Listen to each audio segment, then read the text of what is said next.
May isang bata ng pangalan ay Jan ang nagbakasyon sa lugar ng Kanulaw. Nasipilan ng banding at nagkwento sa lolo niya na balang araw ay gusto nang maging successful sa buhay. Natuwa naman ang lolo niya at may naisip itong regalo sa kanyang ako. Yung ay dalawang hawakman. Ang isa ay nilagay sa paso sa loob ng bahay at ang isa naman itinalim sa labas.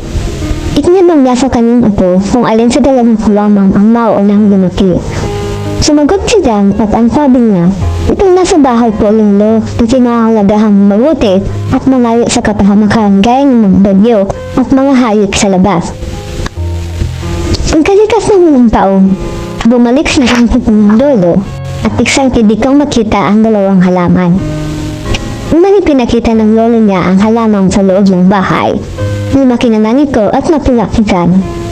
Ngunit nang tanongin Jan ang lolo niya kung kumusta naman yung halaman sa labas, ang isip ni Jan ay namatay ito dahil nasa labas na ito.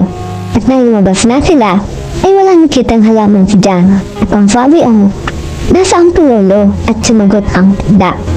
Nakita ko ang bayang malaking kulon ay itik ng bunga dyan. Yan ay ang halaman noon at gulat na gulat si Jan. Ang halaman sa labas ay hinarap ang lahat ng pagsubok ng panahon tulad ng ulan at init na siya namang nagpapatiday sa mga ugat nito upang baliwalain ang gatang bagyo at mga halaman ng nagsulod ng bahay bagamat ito'y naalaga at nangalayo sa kapahangkan ay naging mabagal ang paglaki nito. Ganon din ang buhay ng tao.